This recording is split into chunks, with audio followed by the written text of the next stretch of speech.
Thank you. Hi, everybody. I'm so glad it's 10:50. So according to the schedule, we're supposed to start now, like the talk is supposed to start at 10:55. So I'm going to take 5 extra minutes, Connie. I'm just saying. Because there's a lot going on today. My talk title is In God We Trust, but I can't quite get there yet. I got to get some other things, kind of some housekeeping. First and foremost, happy Father's Day. Happy Fathering Day. This day holds a special space in my heart. This room holds a special place on this day. Many of you had the opportunity to meet my father, but maybe you didn't. The last time that he spoke a talk on this planet was in this room. The Sunday after Thanksgiving in 2019, he had just been discharged from the ER the night before in his battle with mesothelioma and lung cancer. He still got up and we gave a talk together. And so there's something special about this day in terms of just the energy of it, the memory of it, the sweetness of it. And so I just have to speak that into the room and know that he's here with me. He's been sitting with me all week getting ready for this talk as he always was. I would just call him up and kind of share with him what was going on in my heart, and he would always have like the perfect question or little tidbit to help me like bring it home. So Dad's going to help me bring it home today in some way, not just the root beer, which is delicious, by the way. And then also I want to recognize the month that we're in. It's June. It's Pride Month. Happy Pride to everyone. It'll be officially celebrated in a few weeks, but I just have to speak out that my name is Reverend Darrell Jones. My pronouns are he, him, and I put no expression of humanity outside of the circle of the divine. Everyone and all of its expressions to me are whole and holy, and I think we believe that as an entire community. And then finally, on Wednesday, June 19th, it is Juneteenth. This is a new holiday federally that many people don't know about or they're still learning about. And so Reverend Amy asked me to give some recognition to it, and I thought I would share just an actual reading about it to you and then put it into a little bit of context. The holiday, Juneteenth, also called Juneteenth Independence Day, Freedom Day, or Emancipation Day, is celebrated on June 19th in reference to the 1865 date on which Union troops informed the remaining enslaved African American people they were emancipated. On June 19th, 1865, Gordon Granger issued General Order Number 3, which declared, "The people of Texas are informed that in accordance with a proclamation from the Executive of the United States, all slaves are free." Anyone know what he's talking about? Happened 2 years earlier, 1863. This was more than 2 years after President Lincoln legally freed the enslaved people in the states that had seceded from the Union with the signing of the Emancipation Proclamation. The nearly 250,000 enslaved people in Galveston, Texas, however, had no idea that they were free until Granger's General Order Number 3 was spoken to the state of Texas. Juneteenth has been celebrated as America's second Independence Day by the black community for more than a century and a half, more than 1.5 centuries. And after becoming a federal holiday in 2021, it has become more universally recognized beyond the black community. It is not recognized in every single state. It is a federal holiday, but you still have to recognize it on the state levels, so not all states recognize it. And I think in this idea, somehow I'm going to make it, who was telling me, like, Darrell, you always find a way of connecting all the dots. In God we trust. We're talking about trust this month. I know that my father on Father's Day, he is someone that trusted in God and showed that trust was not about showing and proving, but it was loving whatever the expression of God was that showed up. He truly loved every single person that came into his life, even if he didn't understand or agree with them. Can you imagine the trust that was required by someone who was enslaved to just stay alive? Think about that for a minute. Is anyone experiencing hardship in their life? Okay, just you and me, John? Oh, and Judy? Okay, just a handful of us. So, the hardship that I experience in my life, sometimes it gets to the point where it seems like it's unbearable. I don't want to deal with it anymore. People that were enslaved didn't have a choice to deal or not deal. Think of the trust in something greater than your experience that's required of someone who's enslaved. So as we move into today's talk title, as we move into today's discussion on In God We Trust and trusting in God in particular, I think it's very appropriate that we acknowledge Juneteenth. The last thing that I would like to say about that holiday is some people don't understand why we celebrate that when we have the 4th of July. But let's just take it into context. The independence on the 4th of July is celebrating independence from the Brits. That's it.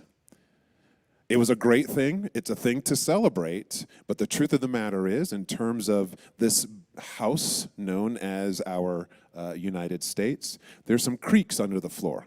If you ever bought an old house, you walk into it, there's some little things in there. This is one of the creaks. Our country had this beautiful declaration of independence, but it didn't apply to everyone.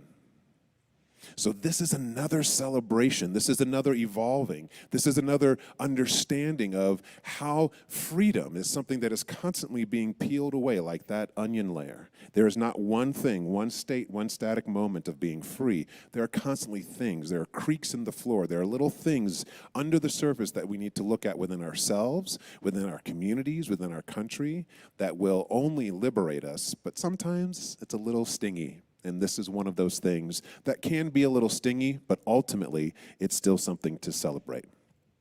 All right, deep breath in, everybody. This month is about divine discomfort. So if that brought you some divine discomfort, know that you are on the right track, okay?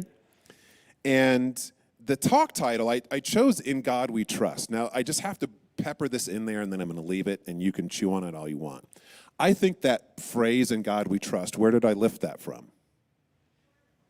Money.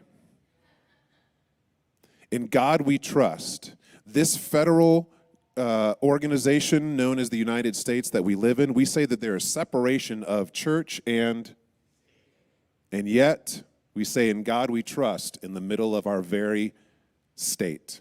Kind of weird. Anyway, but still, if we were to say, In God we trust, my question is do we really, God? Do we trust in God? The idea of trust is a concept. It's a noun, right? This idea of I trust something. I trust someone. I trust a friend. I trust a partner. I trust my bones. I trust my heart. It's a concept. It's an idea. You make a statement that you trust something. However, lived trust is a verb.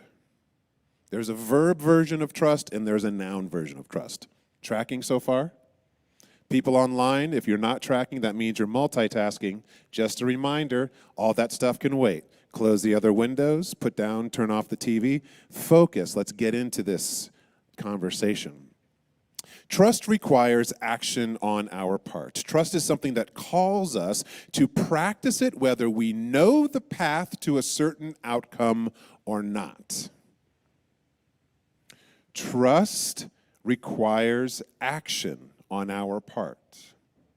Trust is something that calls us to practice it whether we know the path to a certain outcome or not. Trust is something that calls us to act even if life stings and we don't understand it. Trust, like love, ideally, is not conditional. However, for most of the world, it is. Is it true for you? Is trust conditional or unconditional? Do you sometimes trust, or do you always trust? If you are saying, I always trust God, bull. You're full of it. I stand here as a minister that's been practicing for almost a whole half of a century. There's moments that I don't trust. I'm human. I doubt. I have fear. Intellectually, I can tell you I trust God all the time, but there is something visceral in my body. There is fear that happens. There's anticipation. There are stories that I tell myself. Oh my God, there are stories that I tell myself. Anyone tell themselves stories? You telling yourself a story right now? Maybe. Do you sometimes trust or do you always trust? Let's get down to understanding and practicing trust today and this week in a powerful way that ignites not only trust in God, which is the focus of today's talk, but trust in yourself and others. And I want to come back to the reading. The focus, the book of the month is titled Trust by Elanya Van Zandt. If you are familiar with her as a thought leader, as a TV extraordinaire, the book is called Mastering the Four Essential Trusts. And one of those four essential trusts is trust in God, which we're focusing on today. And she wrote, there is only one thing you have to trust in when it comes to God, that everything is at all times just as it needs to be.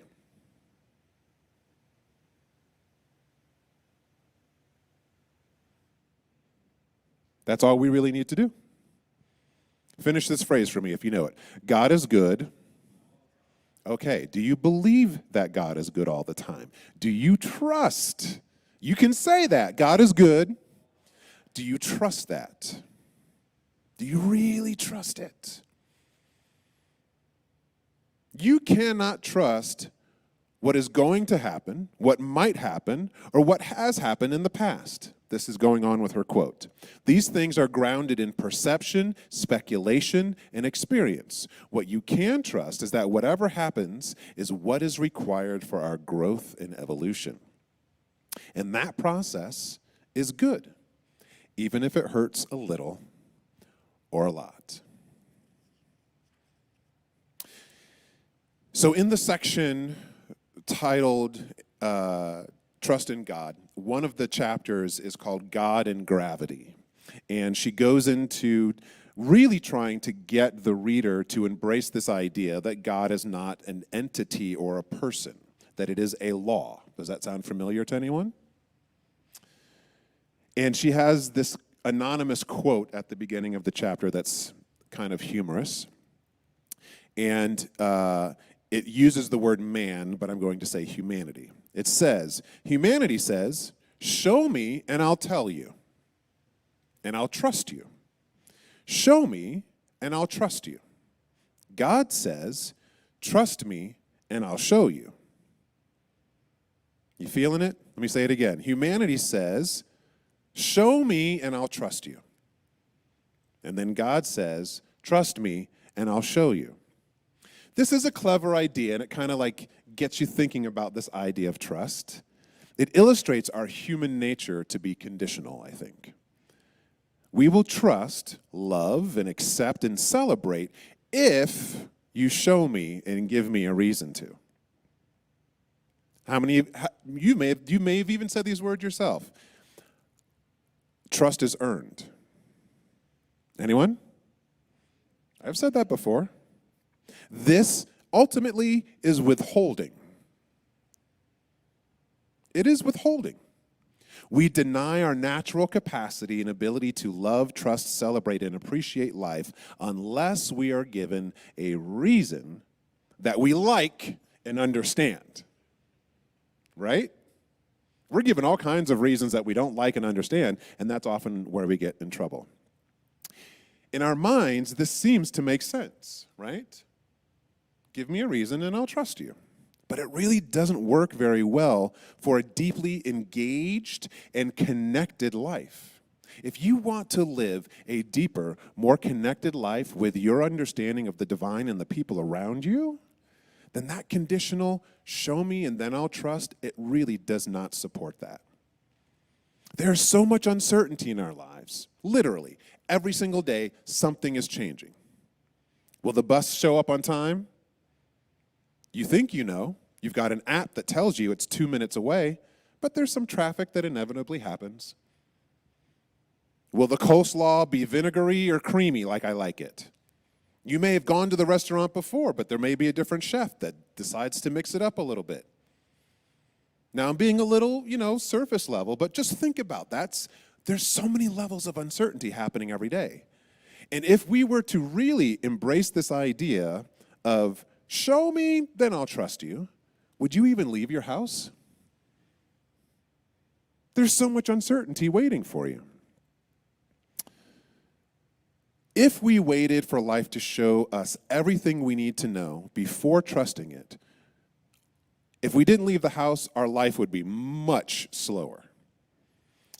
Our overarching societal, cultural belief is one deeply activated in this model.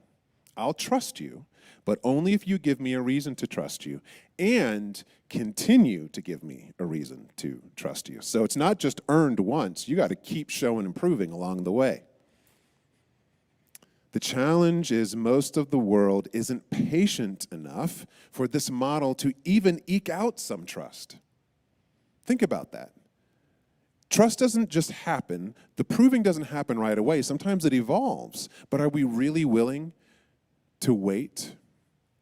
Most of the time, I don't think the answer is yes. So what do? We manipulate ourselves and others to configure into this idea of what is right and trustworthy. The other side of this quote is, God says, trust me and I'll show you. This is a conditional response from the divine as well. Is that the God that you want to be in relationship with? There's no right answer, just asking the question. Everyone's like, I don't know. Is that the God I want to be in a relationship with? This is one of the biggest challenges I believe that we have in living a spiritual life. Regardless of your personal theology, regardless of your religion of origin, I want to designate something here a little bit. There is the religious practices that we do, and then there's our spiritual living. Every single religion on the planet, the people in it practicing it have a spiritual life. You may not understand it, but everyone has a spiritual life. Everyone in this room has a spiritual life. Even if you're teetering on the side of being agnostic or even atheist, you have a spiritual life because there is something that you believe in and try to understand, even if it's science. That is living our spiritual life. So regardless of what the framework is, this is one of the biggest challenges in our spiritual living, our personal, secular living. We made God in the image of human qualities, at least in the Abrahamic faiths for sure. This is a nice idea, but it doesn't afford a relationship with God or life that is deep and rich. It is set up for conditional living. Now, I'm not going to try to take that away from you, but I just want you to, I just had the opportunity to speak at my undergrad alum. There's a bunch of students that were in town doing summer internships, and I just reconnected with the biggest gift that I got from this liberal arts education was critical thinking. Questioning even some of the hard things that I said are absolutely true. They forced me to look in the mirror and go, is that absolutely true? Before there was any spiritual deep delving from this intellectual standpoint. So I'm not going to try to tell you what to believe about God. I just want you to question your relationship with God in a great way. Now, here at Cityside, we ascribe to the philosophy and teachings of science of mind and spirit, which simplified, for the sake of getting through some information here, God is all that there is, period. God is all that there is. So if this is true then God is not similar in image and expression as humanity. We are an expression of God, but not the way God is. But for some reason we think this is the way God is. On some level, I believe this is the purpose, this is the very core and purpose of a spiritual life. To attempt to see God in a little bit more of our day, every single day, in some way that we hadn't understood God to be the day prior. That is living a spiritual life. If God is all that there is, just think about it for a minute, okay? I'm about to get into this idea and share a little bit. I just came back from Kenya. So Kenya is one of 54 countries on the continent of Africa. I've only been to one. There were 43 tribes just within Kenya. I only met one of them. So God is all that there is, and I think I understand what God is. I've only been to one country out of 54. Okay, forget about that. Maybe we can't wrap our head around. How am I going to get across? How many of you have been to all 48 contiguous states? One. So there's some pie in a state that you haven't been to, that you haven't tasted yet, like no other slice of pie that you've ever had before. That is God expressing in action. There's way, way, way more expression of God than you will ever actually understand in your entire life. Do you realize that? So the spiritual life is just trying to understand as much of God, not in what you know, but that and what you meet every day. You feeling me? You tracking? All right, so there's another quote. There's so many good quotes in this book, but I want to read this next one. Because there are so many competing conceptions of God, knowing what to believe is often difficult. Anyone want to put a hand up on that? All right. And I want to point out that Elanya Van Zant, without any shame or blame, likes to call God he. So I'm going to use the quote as she wrote it, but then I'm going to flip the script and play with pronouns a little bit and see how it changes your relationship with God. So she's using he. If God likes you, he gives you good things. If he doesn't, he will make your life miserable. Let me just try a different pronoun. If God likes you, she gives you good things. If she doesn't, she will make your life miserable. This is the impression of God that most of us grew up with, and it lingers in our consciousness more than we realize, whether you want to admit it or not. Even if you didn't have a religious upbringing, most people that I have met that have not had any sort of grounded practice in religion, the understanding of how God is presented is still in this way, even to the agnostic, scientific-based family. And that's why most people don't want to have a relationship with God. Who in the hell wants to be in a relationship with the divine that is going to maybe give you something if they like you? How do you gauge that? So she goes on to say, these early impressions often have a staggering lifespan. They often leave little space to know God or a desire even to have a healthy relationship with God. When human beings don't understand something, so you're included in this, and so am I. When we don't understand something, we will not, and we should not, and we cannot trust it. Why would you? We want to understand it. That is the conditional relationship that all of us have with trust on some level. Really quick, just to play around with a little bit of pronouns for a minute, let's go back to that initial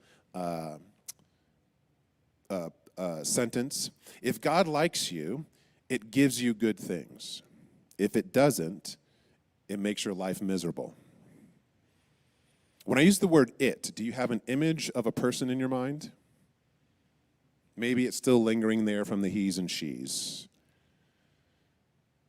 Just kind of an interesting concept. I'm going to really push us to step into relationship with God as law as opposed to an entity or a person. Have you ever said, how can God let this happen to me? How can God let this happen to them as you watch something horrible on the news? How can God let this happen to us? Has anyone ever either thought that or said it out loud? And my hand's up because I have. God is not a person with opinions. It doesn't like or dislike things. God is not human. It is not even human-like. God is not conditional. God is law. There is a creation, and it works with itself through law to sustain, maintain, and expand itself. That's it. But we've created God in the image of what we understand, and that is human interaction. So we place upon conditionality. The law does not think. It's kind of like our nervous system. Our nervous system doesn't go, I'm not going to let them get excited today. No, you get excited when you get stimulated by something that excites you. And the nervous system goes, oh, we're getting excited, and it takes off getting excited. Or it takes off getting scared. The nervous system does not think. It does not discern. The law is like our nervous system. It does not discern. It just creates with what is there to sustain itself and expand it. When I was in Kenya, one of the coolest things, I saw so many animals. We went on safari. I was there for about 9 days. Every single day we are out, early in the morning, in the afternoon, in the evening to see different animals. Giraffes, hyenas, water buffalo, zebra, wildebeest. The migration is happening in a few weeks, so we didn't see like the thousands and droves of them, but it was still quite amazing to be literally as close as I am to all of you in the room, and there was like a lion going. It was kind of crazy. But one of the coolest things was watching the giraffes eat. And one of the things that they love to eat are the leaves of the acacia tree. Now, the acacia tree, in terms of nature being a reflection of the divine and the creative life force, the acacia tree over the millennia has developed these big spiky things that if the elephant or the giraffe just came in and started chomping on the branch, it's going to get lots of thorns in its tongue. Doesn't feel good. So it forces them to slow down a little bit. And they have to kind of work their tongue. If you've ever seen a giraffe tongue, it's kind of crazy and long. It works around the thorns and pulls what it can. But here's this other really cool element that takes place. As we were driving around, on the thorns were these little things that look like blueberries. They were like little growths. And the closest I could think to it was like a little spider, like nest. Like there was something growing inside there. And our guide stopped and said, every single time one of the giraffes bumps into and starts feeding, inside those little bulbs are ants. And those ants get irritated by the movement, so they come out and they bite. And they bite the tongue, they bite the face. Now, they're pretty tiny, but they irritate. So the way that the guide presented, he's like, instead of the giraffe eating for 5 to 10 minutes, it eats for 2 and it moves on. And it made me think about the Western world for a minute. So there, everyone loved that. And the guides, no one touched anything. They just wanted you to see this natural, symbiotic relationship in life. And I was like, you know what? If this was the United States, and this was happening in one of our national parks, we'd probably get some scientists to try to remove all of the little buds and kill the ants, because how can they possibly hurt the giraffes? It's so sad. They should be able to eat as much as they want whenever they want to. And you know what would probably happen? Slowly, the acacia trees would dwindle from the ecosystem because they're not protected to live. That literally helps the trees to grow into mature trees, to seed and grow more trees. But if those trees didn't live, then what would happen to the ecosystem? Probably giraffes would start to diminish from presence and numbers, and so would the elephants. And so bringing it back to this idea of trusting God and trusting life, the folks in Kenya, at least in the middle of these camps and conservations, they weren't trying to change anything that was there. Did they truly understand all of it? Was it a little bit uncomfortable to see? Yeah. But it was something that life, that creation was happening and creating so that life could sustain and carry itself on. The law wouldn't care, though, about our opinion. It just creates with what we give it. I was sharing with with Nora beforehand, one of the points in the talk today, and I know I'm getting to time. So just peep this for a second. You ready for some mind-blowing? I really want you to take this in. One of the things, this is still kind of in reference to being in Africa and watching all of these animals. We are animals, right? We're part of the animal world. And the thing that we say makes us the highest of all the species is our capacity to think. It's pretty awesome. Our capacity to think brings us into a place repeatedly questioning whether or not we can trust God. The very thing that separates us, makes us greater than all the other animals on the planet, is the very thing that disconnects us from our very source. What? Are you tracking that? Just breathe that in for a minute. An elephant isn't going, oh, I don't know. I don't know about God today. The lion is not questioning anything. It is moving upon its instincts. Now, I'm not saying that we should shame and blame and shut down this creative and contemplative capacity. I love it. And we need to have a relationship with it. We need to have a relationship realizing that this very thing within us that is so awesome is the very source of us disconnecting oftentimes from trusting the divine. Elanya goes on to say, when we understand and embrace the concept of God as law, like any other law, we want to obey it and be in good relationship with it. She used gravity. That was the chapter, God and gravity. Once you understand gravity, you want to be in relationship with it, right? So you don't get hurt. If we could step back from God being this entity that we are trying to appease or somehow win favor of, and realize that there is a natural flow, to me, it put me into a new relationship with the divine 25 years ago that actually made me curious. How can I work with this law to be in harmony with it? As opposed to try to hide from it and hopefully it doesn't see me do this thing over here that I want to do on Friday night.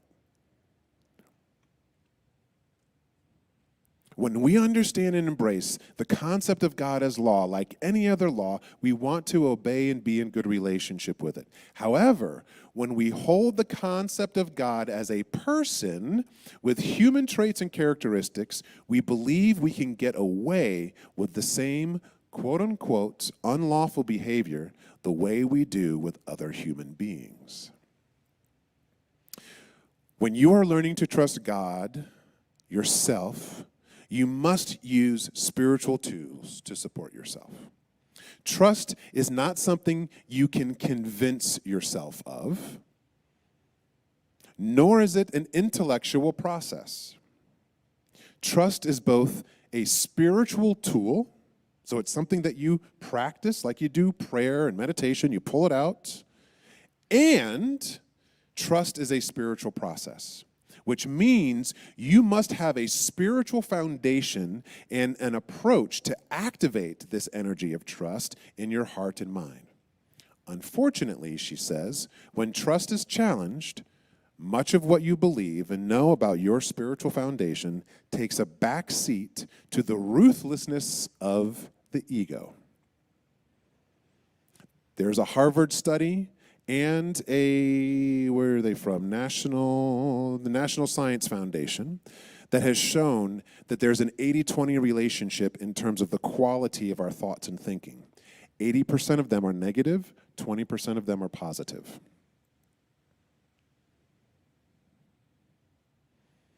We are constantly looking and actually telling ourselves what's wrong with God, with life, what isn't working within us. We're not trusting. We're not leaning into that capacity that we obviously have the capacity to. We do it 20% of the time. So what is it that we can do? How can we be in relationship to this and move the needle a little bit from that 80 maybe to like 70-30, maybe get to a 60-40. Hey, I'd settle for 50-50. That'd be a pretty good life, I think. In terms of negative, positive thoughts, it's a wash. Here's another thing from specifically the Kenyan culture in Swahili. You've probably heard this phrase before if you've ever seen The Lion King. Hakuna Matata. No trouble. No troubles. No worries. That's a consciousness. It doesn't mean that you don't like something. It means that you are affirming that there is no trouble here and that there's something possible that's coming forward. So here's the practice that I invite you into this week. The way for us to move into greater relationship with trusting God is simply to be curious. Instead of trying to define this is God and this isn't God, because if you embrace the teachings of science of mind and spirit and most of the New Age traditions, the basic statement is God is all that there is. So that trying to posit back and forth of this is and this isn't God, you can just wipe that off the plate this week. God is all that there is. So get curious. How is God showing up here? Here's the question and statement. Actually, two questions. The first way to get curious is whether you understand something or not, maybe your first reaction won't be this question. You might go, what the Let the next phrase that comes into your mind be, isn't this interesting? Isn't this interesting? It's not a declaration of I understand or I don't understand. Isn't this interesting?